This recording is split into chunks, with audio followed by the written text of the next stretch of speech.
여호와를 경외하며 그의 길을 걷는 자마다 복이 있도다. 내 집안 방에 있는 내 아내는 결실한 포도나무 같으며 내 식탁에 둘러앉은 자식들은 어린 감람나무 같으리로다. 여호와를 경외하는 자는 이같이 복을 얻으리로다. 아멘. 아비가 자식을 긍휼히 여김같이 우리를 사랑하여 주시는 하나님, 오늘 거룩한 주일을 허락하셔서 저희들을 예배의 자리로 불러주시니 감사합니다.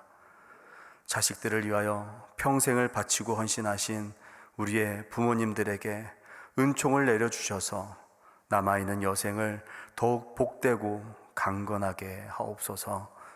이 땅에 육신의 부모가 없는 성도들에게는 하나님께서 친히 어버이가 되어주셔서 위로와 사랑을 더하여 주옵소서. 예수님의 이름으로 기원하옵나이다. 아멘. 이제는 사도신경으로 우리의 신앙을 고백하오니, 나는 전능하신 아버지 하나님 천지의 창조주를 믿습니다. 나는 그의 유일하신 아들 우리 주 예수 그리스도를 믿습니다. 그는 성령으로 잉태되어 동정녀 마리아에게서 나시고 본디오 빌라도에게 고난을 받아 십자가에 못 박혀 죽으시고 장사된 지 사흘 만에 죽은 자 가운데서 다시 살아나셨으며 하늘에 오르시어 전능하신 아버지 하나님 우편에 앉아 계시다가 거기로부터 살아있는 자와 죽은 자를 심판하러 오십니다.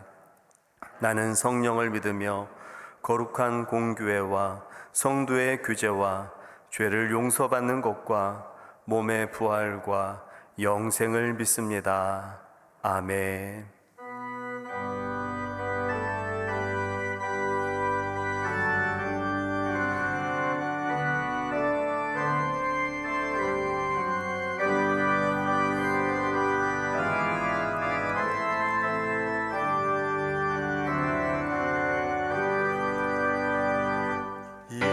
세상 끝날까지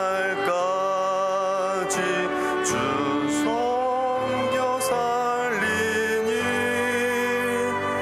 내 친구 되신 주여 늘 함께 하소서.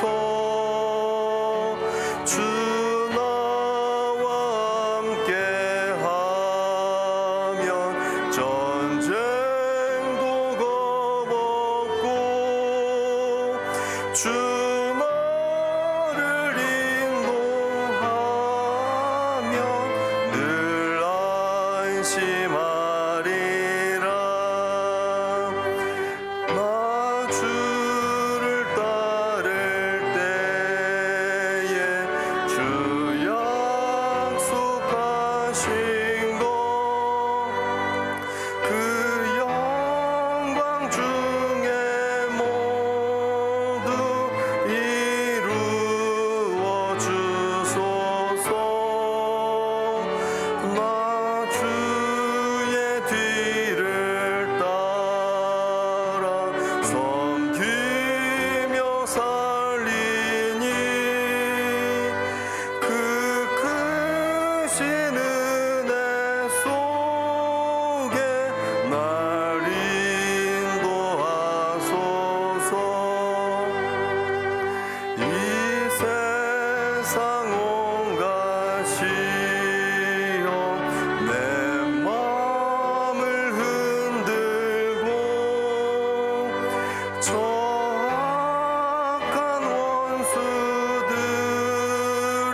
것을 늘 사모합니다.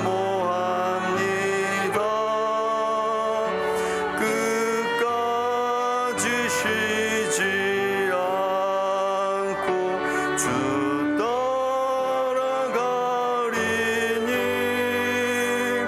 주 넓은 사랑으로 늘 인도하소서.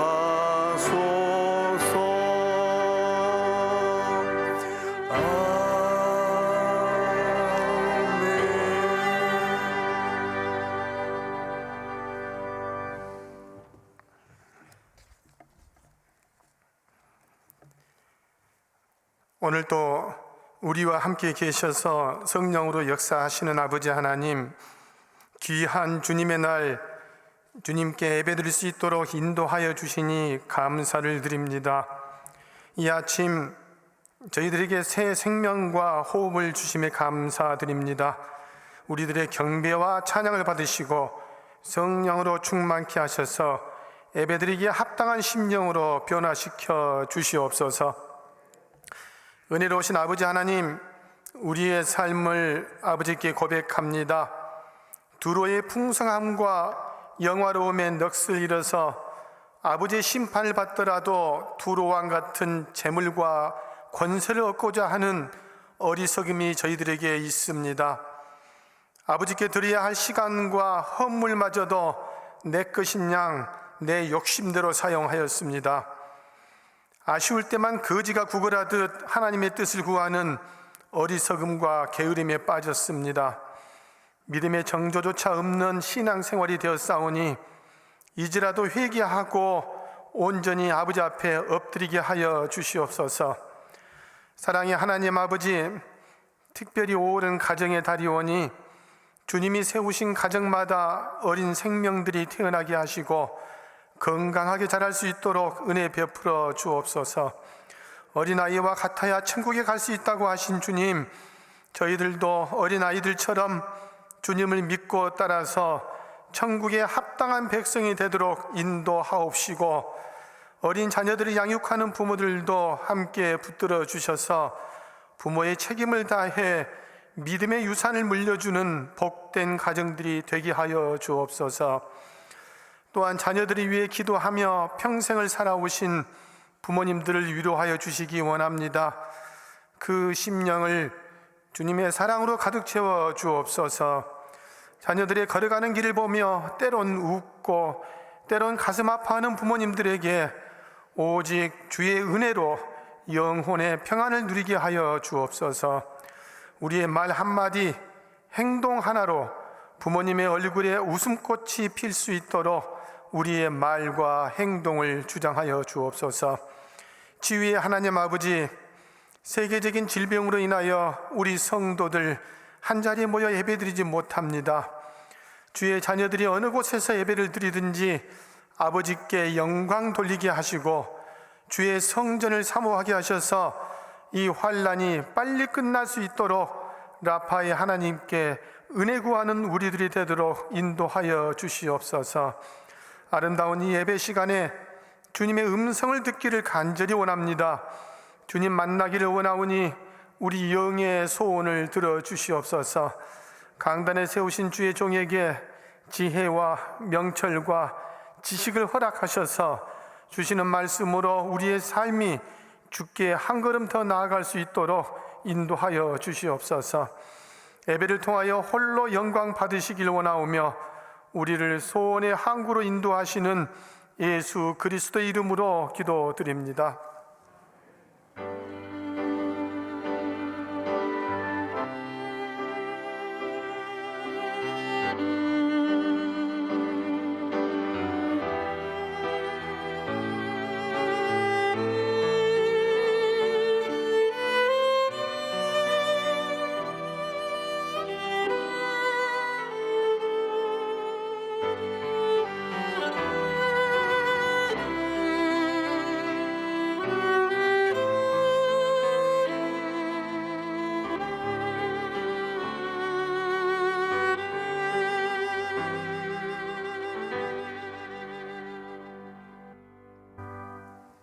오늘 우리 준 하나님의 말씀은 신약성경 사도행전 7장 54절부터 8장 1절 말씀입니다. 하나님의 말씀은 사도행전 7장 54절부터 8장 1절 말씀입니다.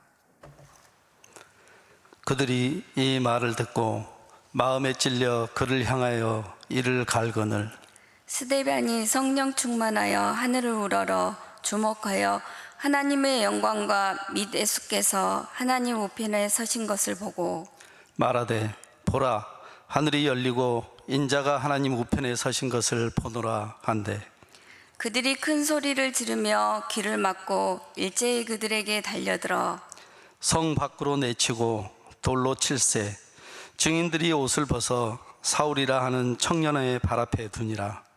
그들이 돌로 스데반을 치니 스데반이 부르짖어 이르되 주 예수여 내 영혼을 받으시옵소서 하고 무릎을 꿇고 크게 불러 이르되 주여 이 죄를 그들에게 돌리지 마옵소서 이 말을 하고 자니라.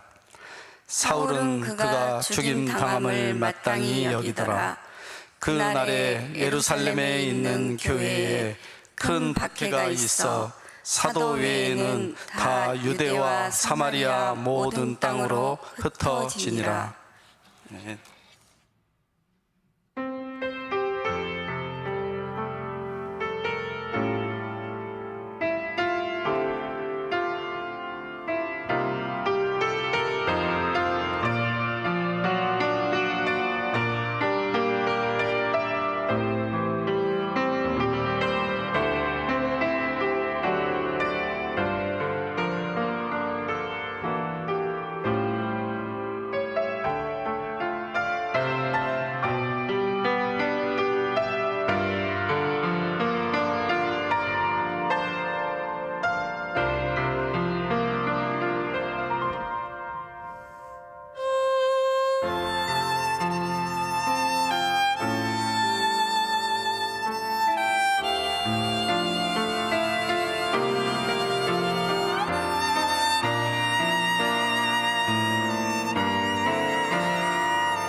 할렐루야.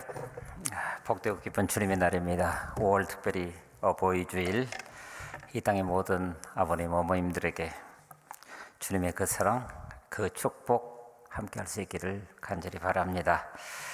사정과 형편에 의해서 어린이 주일, 어버이 주일 이렇게 해서 행사를 하고 사랑을 나누고 축복하고 이런 시간을 갖지는 못하지만, 그러나 우리 아이들 개학하고 그래서 6월이나 7월 어쩌면 우리 창립 기념주일에 함께 축제하면서 그 기쁨을 같이 나누고 또한 피차에 주 안에서 드리는 교제의 기쁨을 나눌 수 있는 그런 날이 오게 될 것을 믿습니다. 그러므로 우리 함께 기도하면서 그날을 기대하고, 또 생활 방역, 그래서 생활 속 거리 두기라고 하는 것이 새로운 모습으로 등장하고 있는 이런 때 주님을 예배하는 일 가운데서도 바로 그런 모습, 어떤 교회에 보니까 우리 교회처럼 이렇게 번호를 쭉 써놨는데 거기에 그런 글귀가 써 있었습니다. 사회적 거리두기, 그러나 예수님과는 밀접 접촉. 그러므로 생활 속 거리두기, 그러나 주 안에서, 이것을 우리 삶으로 살아내면서 하나님을 예배하고 예배하는 그것이 우리 삶을 통해 사람들한 열매로 드러날 수 있기를 간절히 바랍니다. 이번 주 토요일 날 오후 2시에 2-17구역 배은주양 백은표 집사님 장례 되시는데, 한준희 군과 순천 아모르 웨딩 컨벤션 4층 그랜드 볼룸에서 결혼식이 있습니다. 함께 참여하면서, 그러나 생활 속 거리두기를 실천하면서 축하하고 축복할 수 있는 귀한 시간 될 수 있기를 간절히 바랍니다. 오늘은 어버이 주일이지만 지난주에 이어서 스데반의 순교, 그리고 그 다음은 공교롭게도 올해 교회력을 따라서 그거에 맞추어진 성서 정과라고 하는 것이 있는데, 그것을 따라서 설교하기로 그렇게 말씀을 드렸었습니다. 그런데 5월 어버이 주일이, 어린이 주일이 5월 가정의 달이 묘하게도 본문이 전부 사도행전입니다. 아무도 코로나로 인해서 우리가 함께 모일 수 없는 그런 환경, 이것을 염두에 두고 그러지는 않았을 건데, 마치 예언처럼 특별히 오늘 우리가 그리스도인이 된다라고 하는 것, 그리고 하나님을 예배한다라고 하는 것, 교회가 교회 된다라고 하는 것, 이런 부분에 대해서 계속해서 다루고 있는 것을 보게 됩니다. 그래서 오늘은 스데반의 순교, 그리고 그 다음 하나님께서 이 땅을 향한 때를 따라 우리에게 허락하시는 놀라운 은혜, 그 복, 사람을 통해서 그런 역사를 어떻게 이루어 가시는지 같이 보기를 원합니다. 이름을 알 수 없는 한 그리스도인의 시 한 편을 소개하면서 이야기를 진행하겠습니다. 그 시는 이렇게 소개됩니다. 주님, 전 가끔 주님을 생각하지만 주님은 언제나 저를 생각하십니다. 저는 가끔 주님을 바라보지만 주님은 언제나 저를 바라보십니다. 저는 가끔 주님을 부르지만 주님은 언제나 저를 부르십니다. 주님, 저는 가끔 주님을 찾아가지만 주님은 항상 저를 찾아오십니다. 저는 가끔 주님께 사랑을 고백하지만 주님은 항상 저를 사랑한다 하십니다. 저는 가끔 주님의 도움을 구하지만 주님은 항상 눈동자처럼 저를 지켜보십니다. 그렇지요? 우리는 아주 잘해야 가끔입니다. 그러나 주님은 언제나 항상입니다. 마땅히 우리도 항상이어야 하는데, 마땅히 우리도 그래야 하는데, 하지만 하나님께서는 바로 그런 오늘 우리를 통해서 이 땅에서 자신이 하실 일을 하신다라고 하는 거예요.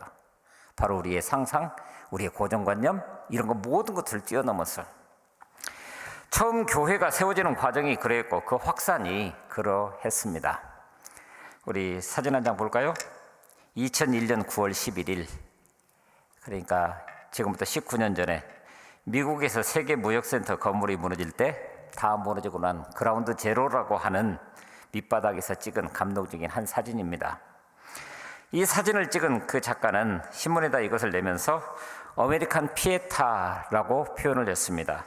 소방관들과 경찰관, 그리고 현장에 있던 사람들이 한 사람의 시신을 옮기는 그 장면인데, 그 시신은 뉴욕 소방서 3호구로 활동하던 마이클 저지라고 하는 신부이십니다.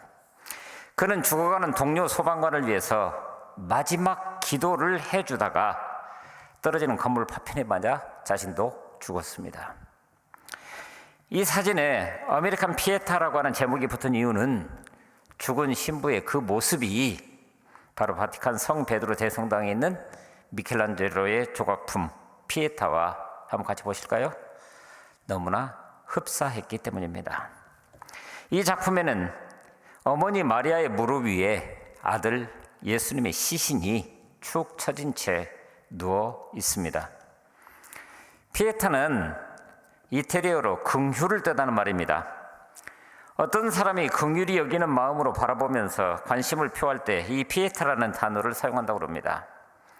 이 뉴욕 소방서 3호였던 마이클 저지 신부에게는 바로 이 피에타가 있었습니다. 내 목숨을 위해서 당장 피해서 빠져나와야 하는데 그 긴박한 순간에도 지금 자기 눈앞에서 죽어가고 있는 한 사람을 위한 마지막 기도를 포기하지 않았기 때문에 그는 기꺼이 죽음을 맞이할 수밖에 없었습니다. 오늘 우리는 그의 선택을 어리석은 선택이라고 할 수 있을까요? 혹시 오늘 우리에게 이웃이 누구인지 몰라서 마지막일 수도 있는 그 사람을 사랑하지 못하는 것은 아닐지, 아니 역설적이게도 사랑하는 마음이 없기 때문에 그 이웃이 보이지 않는 것은 아닐까요? 마찬가지로 내 이웃이 누구인지 몰라서 마지막일 수도 있는 복음을 그와 함께 나누지 못하는 건 아닐까요?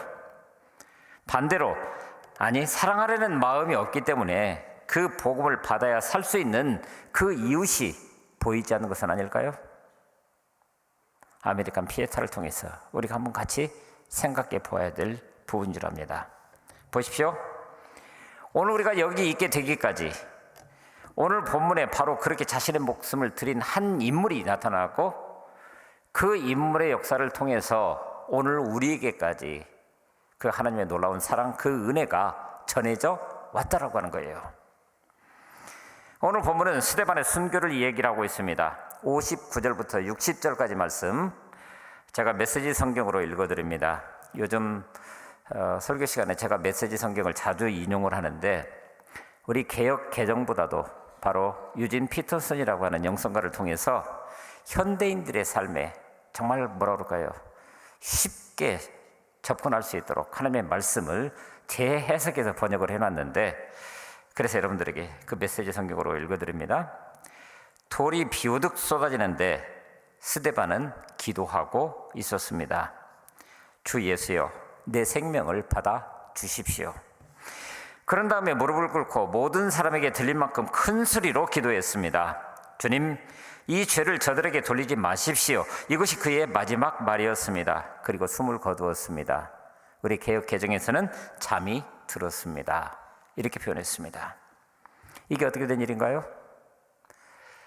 처음 교회에서 그야말로 처음으로 순교자가 등장한 겁니다. 그런데 보십시오. 지금까지 처음 교회가 잘 해왔잖아요. 오순절 성령 강림 사건을 통해서 베드로의 한 번 설교에 3,000명이 돌아오는 그런 역사가 있었고, 그러다 보니까 교회가 소위 조직을 갖춰가게 됩니다. 6장에서 우리가 보는 것처럼 성령과 지혜가 충만하여 칭찬받는 사람 7을 택하여 처음 교회의 일꾼이 세워지면서 그야말로 무엇을 하든지 그 땅 가운데 하나님의 놀라운 역사가 아름답게 등장할 것처럼 바로 그런 모습으로 거기에 나타나 있었잖아요. 그런데 그 중에 스데반이 은혜와 권능이 충만하여 큰 기사와 표적을 민간에 행하며 복음을 선포했다고 사도행전 6장 8절에서는 말하고 있습니다.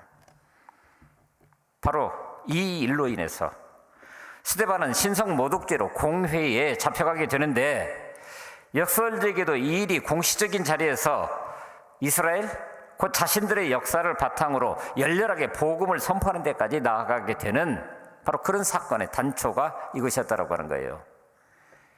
사도행전 7장 전체가 바로 그래서 이 스데반의 설교로 등장을 합니다. 설교를 요약해 보면 51절부터 54절까지 바로 그 설교를 스데반이 어떻게 했고 그것을 또 이스라엘 백성들이 어떻게 받아들였는지를 볼 수 있는 굉장히 귀한 기록입니다. 다시 한번 메시지 성경으로 읽어드립니다. 51절. 그런데 여러분은 계속해서 웬 고집입니까? 여러분의 마음은 딱딱하게 굳어있고 여러분의 귀는 꽉 막혀 있습니다. 성령을 고의로 무시하니 여러분은 여러분들의 조상과 다를 바가 전혀 없습니다. 52절. 예언자들 가운데 그 같은 대우를 받지 않은 사람이 일찍이 있었습니까? 여러분의 조상들은 의로우신 이가 오실 것을 말하는 사람은 누구든지 다 죽였습니다. 이제 여러분이 가문의 전통을 잇고 있으니 여러분은 모두 배반자이며 살인자입니다. 53절. 천사들이 선물 포장까지 해서 하나님의 율법을 전해 주었건만 여러분은 그것을 함부로 써버렸습니다. 반응이 나타납니다. 54절. 완악한 유대인들은 스데반의 설교에 마음이 찔렸지만 돌아서지 않았습니다. 사람이란 자신의 잘못을 스스로 깨달으면 눈물을 흘리면서 후회합니다. 그리고 뉘우쳐서 자신을 자꾸 고치려고 노력하지요. 그런데 다른 사람이 자신의 잘못을 지적하면 그것이 옳은지 잘 알지만 참지 못하고 화부터 냅니다. 스데반은 이들의 잘못을 조목조목 들어서 지적해 주었습니다. 아브라함과 모세 그리고 선지자들이 의인이라고 예언한 사람들을 이 땅에 보내주실 때마다 너희 조상들이 다 죽였다라고 하는 거예요. 그리고 예언한 대로 오신 의인 곧 메시아이신 예수를 이제는 너희들이 죽였다고. 바로 스데반을 통해서 성령의 음성이 그들에게 들렸던 것입니다. 그런데 놀랍게도 그 말씀을 듣고 있었던 이스라엘 백성들, 성령의 음성을 거슬러서 조상의 길을 따라갔다는 거예요. 성령의 음성에 순종하는 대신에 자신들의 감정과 죄성의 방향을 향해서 화를 내고 이를 갈았다라고, 그 다음 반드시 뭔가를 행동으로 옮길 것처럼. 결국 담대하게 복음을 전하던 스데반은 귀를 막고 달려드는 유대인에게 의해서 죽음을 맞이합니다. 자, 여기까지입니다. 여러분, 성경 말씀 그대로 성령과 지혜가 충만하여 칭찬받는 사람 7 중에 하나, 그리고 그 스데반이 은혜와 권능이 충만하여 큰 기사와 표적을 민간에 행하면서 복음을 전했는데, 바로 초대교회 그 엄청난 사건이 있었던 그 현장에서 스데반이 너무나도 무기력하게 사라져 간다고 느끼지 않으십니까? 너무나 무기력하게. 근데 놀랍게도 그 순간은 56절, 제가 다시 메시지 성경으로 읽어드립니다. 스데반이 성령 충만하여 하늘을 우러러 주목하여 하나님의 영광과 및 예수께서 하나님의 우편에 서신 것을 보고 말하되, 하늘이 활짝 열리고 인자가 하나님 곁에 서 계신 것이 보입니다. 마지막 그 죽는 순간 성령 충만하여 하늘을 우러러 주목하여, 그렇게 얘기를 합니다. 집중해서 보았습니다. 그 외에 다른 것들은 안 보았다는 뜻입니다. 실제로 지금 돌을 맞고 있는 그런 상황에서 자신에게 돌을 던지고 있는 사람들이 눈에 들어온 것이 아니라 하늘을 주목하여 그야말로 영원한 세계를 향해서 자신의 눈이 열려 있었다라고 증언하고 있는 거예요. 그래서 그는 주님께 그 생명을 드립니다. 주 예수여, 내 영혼을 받으시옵소서. 그리고 주님을 바라보면서 주님께 내 생명을 바쳐드리는, 내 미래를 드리는 그런 순간에 이들의 죄를 용서해 주옵소서. 저들에게 돌리지 말아 주옵소서. 한 사람의 믿음이 얼마나 참되고 신실한지는 평상시에는 잘 드러나지 않을 수도 있습니다. 하지만 결정적인 순간에는 믿음의 진위 여부를 따져보려고 하지 않아도 저절로 구별되게 마련입니다. 그래서 스데반의 인생을 한마디로 정리하자면, 살아있을 때 그는 주님의 모습으로 살았고, 죽을 때에도 예수님의 모습을, 심지어는 그 예수님의 마음을, 그래서 자신을 향해서 돌을 던지는 사람들을 향해서 똑같이 선언하면서 그렇게 돌에 맞아 잠이 들었다라고 결론 내리고 있습니다. 그러나 여하튼 스데반은 여기까지입니다. 그런데 이 스데반이 순교를 당할 때 갑자기 한 사람의 이름이 등장을 합니다. 57절 58절 볼까요? 그들이 큰 소리를 지르며 귀를 막고 일제히 그에게 달려들어서 성 밖으로 내치고 돌로 칠세 증인들이 옷을 벗어 사울이라고 하는 청년의 발 앞에 두니라. 사울이라는 한 인물이 등장을 합니다. 청년 사울이라고 얘기를 합니다. 더군다나 여기 그의 발 아래에 두었다라고 하는 이 말, 사실은 같은 표현이 성도들의 집과 소유를 팔아 사도들의 발 아래에 두었다라고 하는 그 대목에서도 똑같은 단어가 사용되고 있는데, 이 표현은 지금 그 발 앞에 두는 그 행위를 통해서 그 일을 맡아서 수고할 그 사람의 권한과 지도력에 내 모든 것을 위임한다, 그런 뜻을 가지고 있습니다. 그렇다면 사울은 이미 사내들인 공회원으로 상당한 지위에 있었고 결국 이 일이 스데반을 죽이는데 핵심 역할을 한 주동자였다라고 하는 것을 있는 그대로 드러내 보여주고 있습니다. 자, 여러분 이해가 되십니까? 스데반을 죽이는 일에 사울이 주동자로 섰다고요? 우리가 알고 있는 그 사울이? 그 전체적인 장면을 한번 볼까요? 율법의 해석서인 미시나라고 하는 책에 보게 되면은 율법을 어긴 죄인을 돌로 쳐 죽이는 방법을 상세하게 묘사하고 있는 것을 보게 됩니다. 먼저 첫 번째 증인이 왼손으로 죄인의 뒷머리를 잡고 오른손으로 죄인의 머리를 돌로 쳐서 쓰러뜨립니다. 그러면 두 번째 증인이 쓰러진 죄인의 가슴을 돌로 칩니다. 자, 여러분, 머리와 가슴이라고 하는 것이 가지고 있는 상징, 이게 뭔지를 알 수 있겠죠?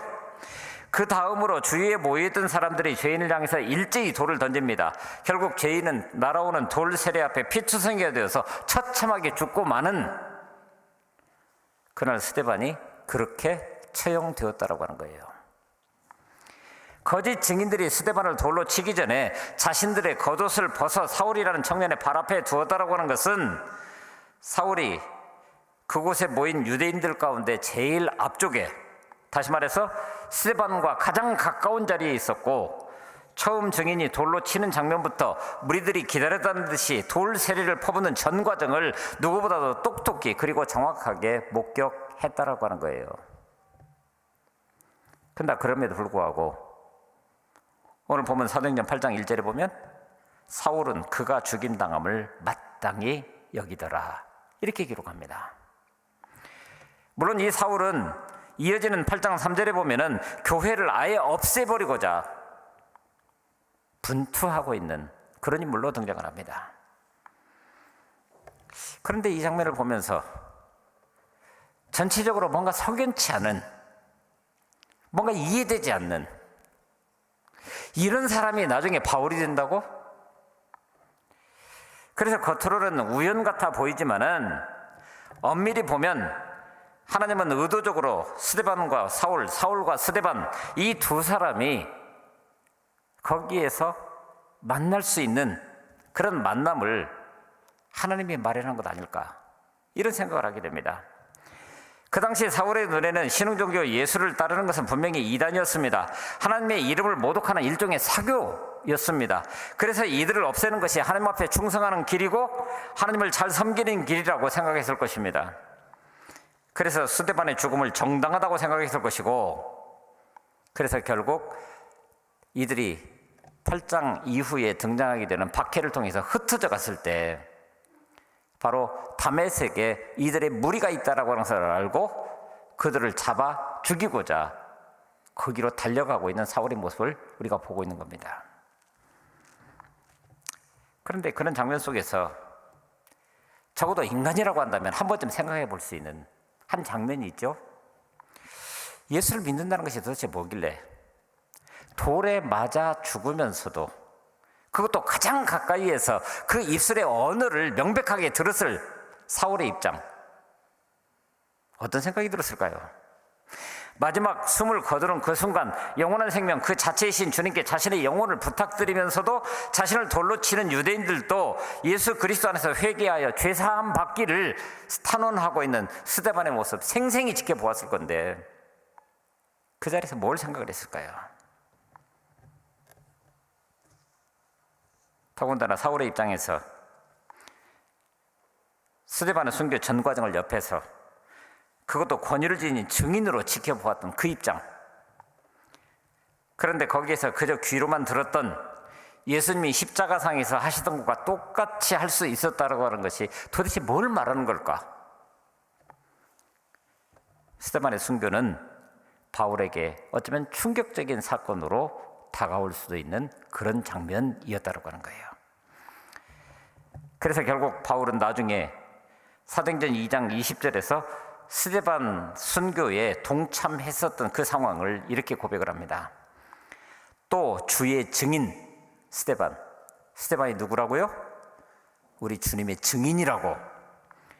그 스데반의 피를 흘릴 적에 내가 곁에 서서 찬성하고 그 죽이는 사람들의 옷을 지킨 줄 저희도 아나이다.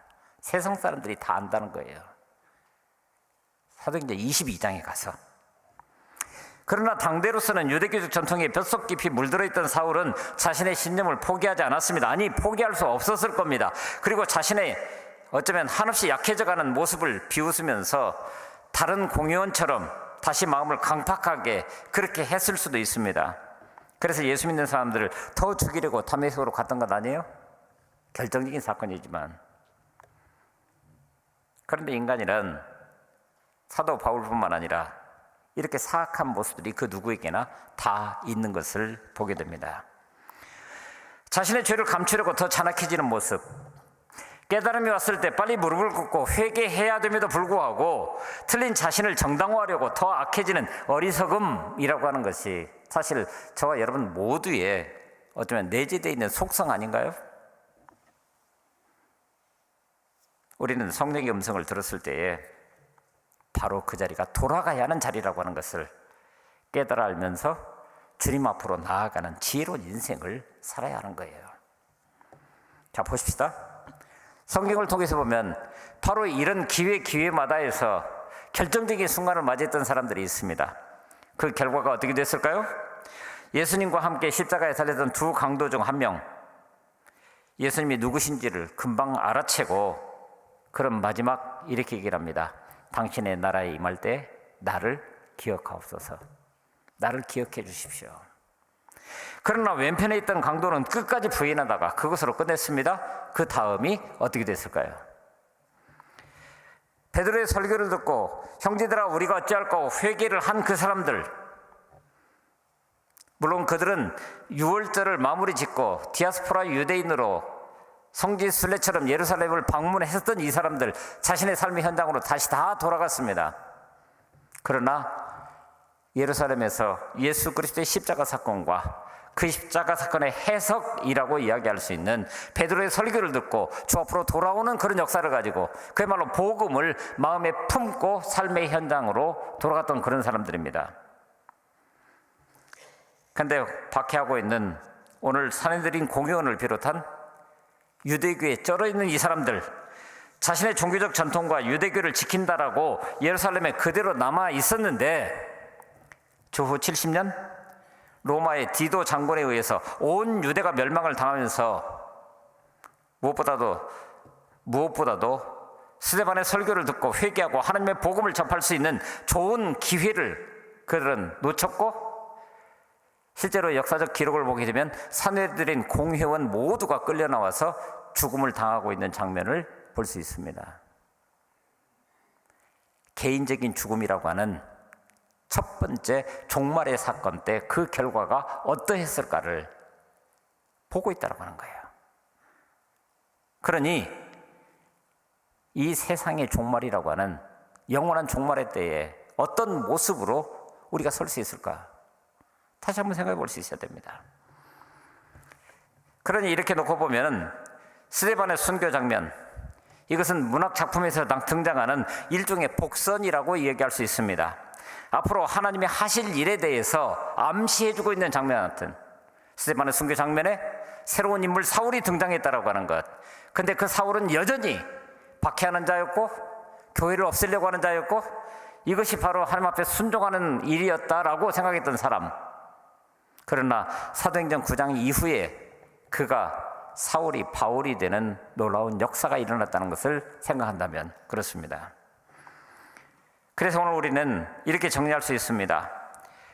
하나님은 신실한 하나님의 일꾼 스데반을 데리고 가시면서 전혀 예상할 수 없었던 한 사람을 사용하실 것을 미리 계획하시고 그 로드맵을, 지금 그 길을 미리 예비하고 계셨다고 하는 거예요. 스데반의 순교와 새로운 인물 사울의 등장을 보면은 하나님 나라의 복음의 전진이라고 하는 것은 사람이 아닌 전적으로 하나님 손에 있음을 다시금 깨닫게 됩니다. 하나님은 그래서 그 여정 가운데서 스데반도 쓰시고 사울도 쓰십니다. 때를 따라서 덮는 은혜, 그야말로 하나님의 열심입니다.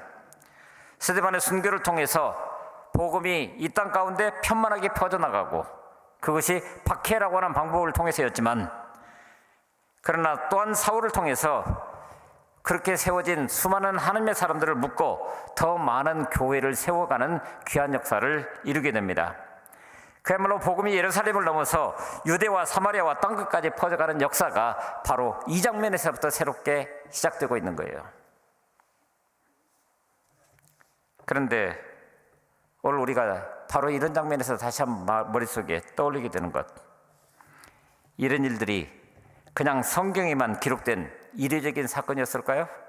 오늘은요? 저와 여러분들에게는요? 탄광촌에 살아가고 있었던 한 젊은이가 있었습니다.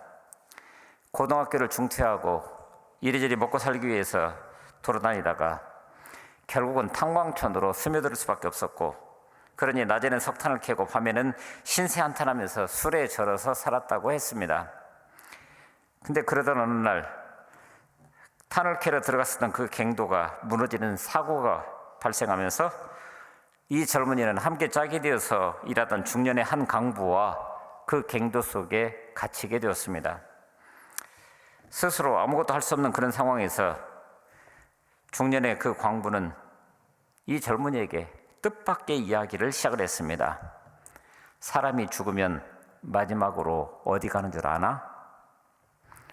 젊은이는 잘 모르겠다고 솔직하게 대답했습니다. 지금까지 그런 것에 관심도 없었고 알고 싶어 한 적도 한 번도 없었기 때문입니다. 누구든지 예수님을 믿으면 영원한 하나님 나라에 가서 영원히 천국의 삶을 누린다네. 그러면서 예수를 믿어보지 않겠느냐고 이 중년의 광부가 이야기하자 이 젊은이 믿져야 본전이라는 심정으로 그러하겠다고 했습니다. 어차피 마지막이니까. 그래서 이 중년 광부는 예수 그리스도에게서 이야기를 하고 그리고 마지막으로 영접 기도까지 했습니다. 그런데 그때 놀라운 일이 벌어졌습니다. 예수를 믿겠다고 고백하고 영접 기도를 하던 이 젊은이는 갑자기 자신의 가슴을 쥐어뜯으면서 오열하면서 회개하기 시작한 겁니다. 그렇게 하염없이 울면서 기도를 어떻게 하는지도 모르는 채 그저 마음속에 나오는 생각대로 막 소리를 지르고 있다가 그만 정신을 잃고 말았습니다. 그리고 얼마 후에 이 젊은이는 병원에서 깨어났습니다. 그래서 어떻게 됐는지, 바로 갱도가 무너져서 그를 구출하기 위해서 들어온 사람들에 의해 구출받았지만 그 순간에 무너져 내리는 탄더미를 이 중년의 광부가 막아내므로 이 젊은이가 살아날 수 있었다는 소식을 듣게 됩니다. 마지막 순간에 이 젊은이를 살려내고 자신은 갱도에 묻혀서 세상을 떠나간 거예요. 그때부터 이 젊은이 거듭난 삶을 살기 시작합니다. 마지막 순간 누군가 나에게 복음을 전해주고 나를 살렸다라고 하는, 그러므로 나는 빚진 인생이라는 자각이 있었던 겁니다. 이 젊은이 이후에 하나님의 부르심을 받아 신학을 공부하고 아프리카 케냐에서 선교하면서 복음을 전했습니다. 매일매일 오늘이 마지막 기회라는 마음으로 이것이 마사이 부족의 아버지라고 불리면서 여전히 케냐에서 선교 활동에 매진하고 있는 안찬호라고 하는 선교사님의 실화입니다. 그저 성경에만 기록된 그런 일들입니까? 오늘 우리에게요? 그렇다면 오늘 이 땅을 향한 하나님의 계획에서 우리는 질문할 수 있어야 됩니다. 이제는 누구 차례입니까? 이제는 누구 차례입니까? 인도의 카나우지라고 하는 지역은 고대로부터 향수의 도시로 유명한 지역이라고 알려져 있습니다. 계절에 따라서 피는 꽃이 다르고 그에 따라서 만들어지는 향수도 다양하기 때문에, 근데 이곳을 더욱 특별하게 만드는 것은 건기가 절정에 달하는 5월, 6월 무렵 만들어지는 여러 가지 그 향수 중에서도 대지의 향수라고 하는 미티 아타르라고 하는 제목을 가지고 있는 그 향수로 유명한 지역입니다. 재료는 태양빛을 가득 머금은 흙이라는 거예요. 건기가 절정에 이르러서 그 흙이 메마르면 메마를수록 그 향이 깊어진다는 겁니다. 흙을 구리솥에다 넣고 열을 가하면 흙덩이 속에 품어져 있었던 그 향이 분리되어서 대나무 관을 타고 응축기에 한 방울 두 방울 떨어져서 만들어진 그런 향이라고 합니다. 그렇게 추출한 그 액을 낙타 가죽에 담아서 몸에 바르게 되면 바짝 마른 그 신체 수분과 함께 인간이 감동을 느낄 수 있는 그 향, 그 냄새가 그 몸에서 난다는 거예요. 바로 그렇게 만들어서 고대 인도인들이 건기를 견디면서 뿌렸던 그 향수, 오늘도 여전히 미티 아타르라고 하는 제목으로 세계적으로 알려진 향수라고 합니다. 세상에 단 하나밖에 없는 특별히 흙 냄새 나는, 즉 메마른 대지에 내린 첫 비의 향을 담은 인도 전통의 향수라는 거예요. 시골에서 사셨던 분들, 극심한 가뭄에 모두가 지쳐 있을 때를 기억하십니까? 논들이 쪽쪽 갈라지고 뿌릴 수 있는 상황이 안 되기 때문에 가을에 먹을 것이 없을 것을 걱정하고 있는 그런 때, 그런 가뭄의 어느 날 갑자기 세차게 비가 내리는데 흙먼지만 툭툭 치면서 바람에 실려서 코끝에 전해졌던 그 냄새 기억하십니까? 그것이 대지의 향수 냄새랍니다. 사람이 본래 흙에서 왔으니 흙 냄새가 바로 진짜 사람 냄새가 아니겠습니까? 사람 몸에서 나는 냄새를 감추기 위해서 뿌리는 향수와는 차원이 다른 그런 향수입니다. 진정한 향기라고 하는 것은 향수를 뿌려서 내는 그런 냄새가 아니지요. 그런데 놀랍게도 사도 바울은 오늘 우리에게 이렇게 얘기를 합니다. 우리는 구원받은 사람들에게나 멸망하는 사람들에게나 하나님 앞에서 그리스도의 향기니라. 신앙인의 향기가 있습니다. 향수를 과도하게 뿌리면 옆에만 가도 역겨운 냄새가 풍기듯이 가식과 거짓과 위선의 냄새가 우리 가운데 있을 수도 있습니다. 그러나 신기한 것은 자기 몸에 뿌린 향수는 이내 자기 코는 곧 적응해서 본인은 그 냄새를 맡지 못합니다. 이것이 인간의 가장 큰 비극이라고 이야기를 하는데 어쩌면 다행인지도 모르겠습니다. 지금 옆에 앉아 계신 여러분 옆에 분들에게 한번 물어보실 수 있기를 바랍니다. 내 몸에서 어떤 냄새가 나는지, 내 인격에서, 신앙인의 삶에서 어떤 냄새가 나는지, 그가 답하는 것이 진짜 여러분입니다. 진짜 당신입니다. 예수 그리스도의 땀, 그 눈물, 그리고 마지막 십자가에서 흘렸던 그 피로 정죄된 샤넬 넘버 5, 그것이 예수 향기가 되어서, 예수 향수가 되어서 오늘 우리를 통해 세상 가운데 그 향기를 아름답게 풍겨낼 수 있는 그런 은혜가 우리 가운데 함께 할 수 있기를 간절히 바랍니다. 이제 우리 모두 그 자리에서 일어나셔서 원하고 바라고 기도합니다. 우리의 고백을 담아서 우리의 마음을 이렇게 하나님 앞에 드립니다. 같이 찬양하겠습니다.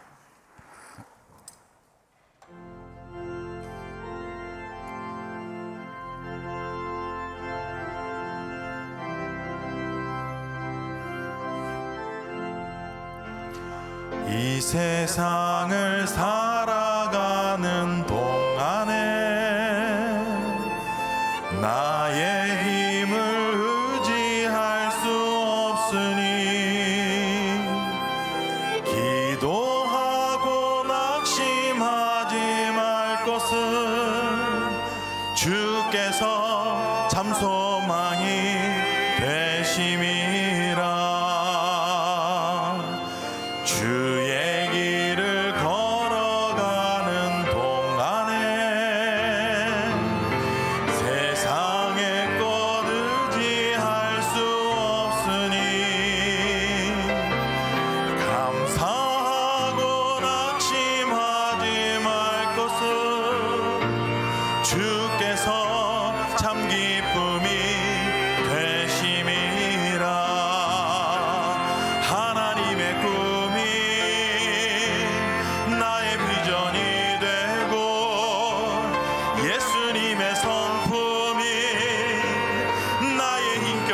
사랑과 은혜가 충만하신 아버지 하나님, 인간의 생사와 화복을 주관하시는 아버지 하나님, 여전히 진행 중인 코로나19라고 하는 환란으로 말미암아 무너지는 인생들이 있는 반면에 그 환란으로 인해 도리어 더 잘된 인생이 참 많은 줄 압니다. 그 환란으로 인해 내가 변화받고, 내가 새로워지고, 내가 겸손해지고, 내가 진실해지고, 내가 믿음의 길을 바로 감으로 환란이 인내를, 인내가 연단을, 연단이 소망을 이루는 삶이 될 줄로 믿습니다. 코로나19이 결코 우리를 무너뜨리지 못하고 이것을 잘 통과하면 틀림없이 이 환란으로 말미암아 기쁨의 찬송을 부르는 은총의 날이 오게 될 것을 믿고 감사드립니다. 그러므로 주님의 음성에 귀를 기울이길 원합니다. 어려운 중에도 주님만을 자랑하고 증거하고 드러내고 나타내고 보여주고 전파하는 삶을 살게 하여 주시옵소서. 우리의 삶의 메시지가 오직 주 예수 한 분만 되게 하여 주옵소서.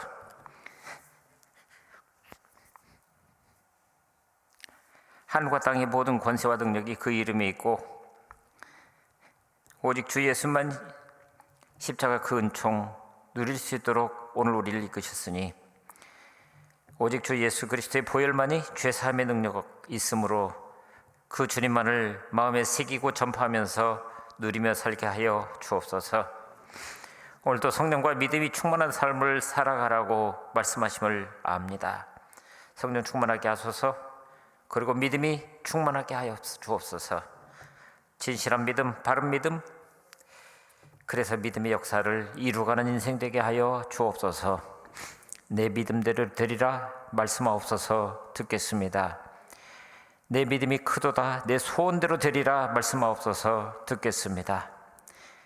내 믿음이 너를 구원하였으니 평안히 가라 건강할지어다 말씀하옵소서. 듣겠습니다. 의인은 믿음으로 말미암아 살리라 말씀하옵소서. 듣겠습니다. 믿음이 없이는 하나님을 기쁘시게 못하나니 절대 믿음 오직 믿음을 가지고 이 땅 아름답게 살아가게 하여 주옵소서. 저희처럼 죄 많고 허점 서성인 사람들을 위한 그 사랑과 말로 닿을 수 없이 풍성한 그 은혜를 깊이 묵상하면서 감사드립니다. 어디에도 비교할 수 없지만 그 사랑 그 은혜 받고 감사함으로 예물을 드립니다. 비록 작은 것이지만 하나님께로부터 온 것들을 따로 구별하여 하나님께 드리오니 기뻐 받아 주옵소서. 성도로서 마땅한 본무인 줄 알아 이모저모로 드리는 손길들 위에 복을 주시되 적절한 물질의 복과 건강의 복을 허락하시옵고 더욱더 감사의 조건들이 넘쳐나게 하여 주시옵소서. 또한 기도로 드려진 종들의 봉사를 흠양하셔서 저들의 눈물 흘린 기도를 통하여 하늘의 소망을 깨닫게 하시고 찬양의 예물로 헌신하는 종들을 들으시고 기쁨 충만하여 그 찬양이 더욱더 넘쳐나게 하여 주옵소서. 이처럼 미모점으로 교회를 교회되게 하기 위하여 수고하는 종들의 수고도 잊지 마시고 각기 합당한 하늘의 복들을 허락하여 주옵소서. 무엇보다도 그리스도의 피값으로 허락하신 구원의 선물을 묵상하면서 감사의 인색치 않는 저희들이 되게 해주시고 새롭게 시작되는 이 한 주간 동안 바로 받은 말씀을 마음속에 새기면서 주님과 내 이웃과 그리고 내가 가진 그것들을 통해 복음을 필요로 하는 모든 사람들에게 우리의 몸과 물질로 동참할 수 있는 저희가 될 수 있도록 힘주시고 능력 더하여 주옵소서.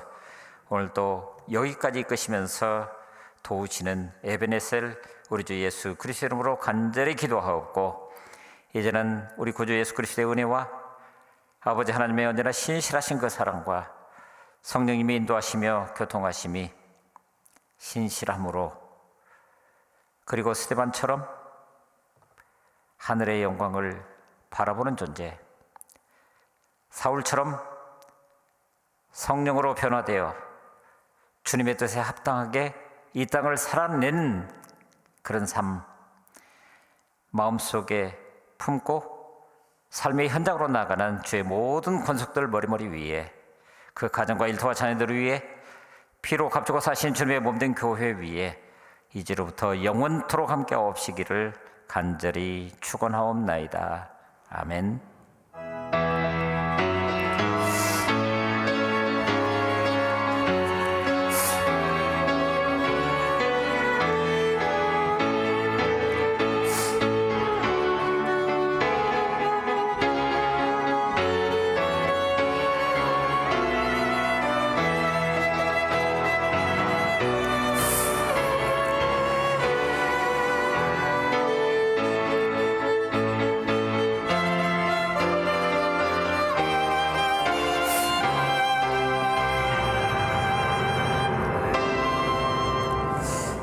자리에 잠깐 앉으시고 승리하시면서 승리하시는 귀한 한 날 한 날 아름답게 살아내실 수 있기를 바랍니다. 고맙습니다.